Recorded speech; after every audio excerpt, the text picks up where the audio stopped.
देखो सबसे पहली बात हमारी कमजोरी क्या है, हम परेशान हो जाते हैं। संसार में देखो तो परेशान, परमार्थ की तरफ देखो तो हम परेशान हो, ये हमारा आदत स्वभाव बन गया है परेशान होना। थोड़ा सा धैर्यवान बनो, गंभीर बनो। कोई इस भारी से भारी विपत्ति में परेशानी स्वीकार करके विपत्ति से थोड़ी निकला है। सुलझो, ठीक है ये विपत्ति आई, समस्या आई, इसका समाधान होगा, ऐसा थोड़ी कि हमें नष्ट कर देगी। अगर अभी हमारी बड़ी हानि हो जाती है, हम कल इससे बड़ा लाभ प्राप्त कर सकते हैं। हमको एकदम बिल्कुल गंभीर रहना है, इतने कमजोर नहीं बन जाना। अब वो गए तो क्या होगा, अब वो वस्तु गई तो क्या, पद गया तो क्या होगा। प्रयास किया था, ये पद मिला था, इससे बड़ा पद प्राप्त करूंगा, मैं इससे बड़ा महान बनूंगा। ठीक है एक बार गिर गया, गलती हो गई, दंड भोगूंगा, फिर इससे ज्यादा संयम में रहूंगा। बिल्कुल मतलब एकदम फ्रेश दिमाग रखना चाहिए।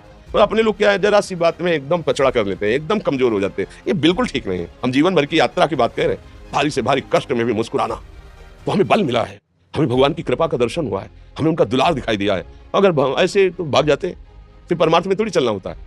आज जो आप सुन करके लाभ लेने की चेष्टा कर रहे हो ना, ये केवल प्रवचन नहीं है, ये जीवन है। अगर ये जिए ना होते ना तो ये इसका प्रभाव नहीं पड़ता, फिर वाणी का प्रभाव नहीं पड़ता। हम इसीलिए कहते हैं, जैसे आप लोग एकदम परेशान हो जाते हैं, तो बोलो क्या हमसे ज्यादा परेशानी होगी। दोनों किडनी खराब, दवाई लाने के लिए पैसे नहीं, पानी रखा है हम उठ के पी नहीं सकते, भीषण शरीर में कष्ट, भीषण बुखार, क्योंकि किडनी फेल, जरा में बुखार, खाने को क्या, रोटी मांग के लाओ। अगर वहां सब्जी मिलती है तो लाल मिर्च ऐसी पड़ के मिलती थी कि वो पा नहीं सकते थे। आप सोचो, पानी लाना है तो मुझे लाना है, पीना है तो मुझे पीना है।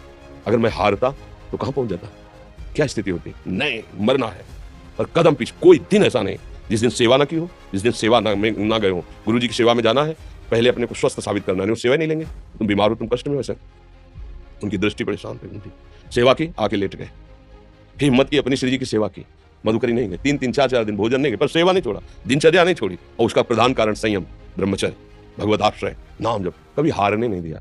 अभी भी थोड़ी देर बाद डायलिसिस शुरू होगा, हारने, आपको हारे हुए नजर आ रहे हैं। शरीर में पीड़ा है, किडनी फेल है, ऐसा तो हम स्वस्थ बैठे हैं, पीड़ा है, बार बार प्यास लगती है, थोड़ा थोड़ा पानी मिलता है, हर, लेकिन हम आनंदित हैं, हम प्रसन्न हैं। हम लड़ाई में हारे नहीं हैं, ना हारेंगे, हम जीत चुके हैं। हम अपने मालिक के भरोसे में अपना संवाद, तो वो ये हम अपनी बड़ाई नहीं बता रहे, हम आपको बता रहे समस्या।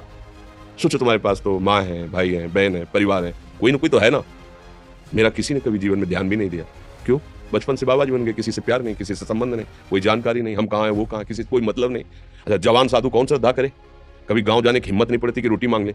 पता नहीं लोग क्या सोचेंगे, क्या भावना कर ले, हम दरवाजे पे खड़े हैं, क्या कैसी भाव। तो जो हमारे सामने आकाश वृत्ति से आया यौवन अवस्था में, वही पाया, अन्यथा भूखे रह गए।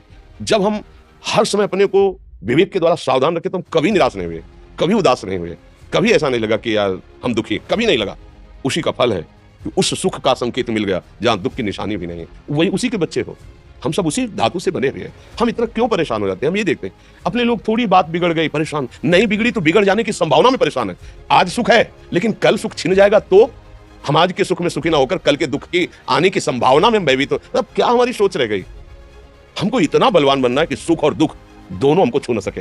भारी से भारी सुख की व्यवस्था है तो अहंकार नहीं, हर्षित होकर किसी का अपमान न करे कि हम धनी, हम पदाधिकारी, अमुक। भारी से भारी दुख आया तो हमें किसी के सहयोग की जरूरत नहीं, हम फिर अपने कदम बढ़ाएंगे, हम फिर जुड़ी हुई अपनी भावनाओं को सजाएंगे। मस्त जीवन एकदम। तुम अविनाशी के बच्चे हो।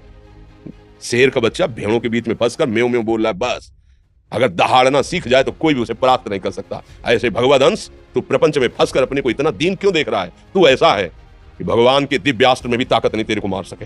तू अविनाशी का अविनाशी बच्चा है, विनाशी भोगों को, विनाशी शरीर को मैं मान के इतना भयभीत, इतना दुख, ठीक नहीं। ये सबके लिए, केवल एक के लिए नहीं। आप समझो, आप लोग सोचते हैं हम गृहस्थ होकर भला ऐसी स्थिति कैसे। जनक जी सुखदेव जी के गुरु हैं और राजा हैं, महल है, रानियां हैं, नौकर है, चाकर। क्या सुखदेव जी जिनके शरीर में लंगोटी भी नहीं है, दिगंबर, परमहंस के गुरु है जनक जी जो राजा हैं। समझो आप ऐसा ना सोचे कि हम नौकरी कर रहे हैं, हम संसार में, हम गृहस्थ हैं, हम अध्यात्म की ऊंचाई पर नहीं चढ़ सकते। नहीं, आप एक सरकारी नौकरी या आप किसानी या व्यापार करते हुए आप एक अध्यात्म की ऊंचाई में चढ़ सकते हैं। और अध्यात्म ही है जो तुम्हें इस माया के दुख सुख से ऊपर उठा सकता है। दूसरा, चाहे जितनी संपत्ति आ जाए, आप सुखी नहीं हो सकते। सब देख लो, आंख खोल के देख लो। अध्यात्म ही है जो तुम्हें हर कष्ट सहकर मुस्कुराकर जीने का रास्ता बता देगा कि आप आनंदित हो जाओगे, कुछ नहीं बिगड़ा। अध्यात्म है तो कुछ नहीं बिगड़ा, अध्यात्म नहीं है तो कुछ नहीं बना, कुछ हाथ नहीं लगने वाला।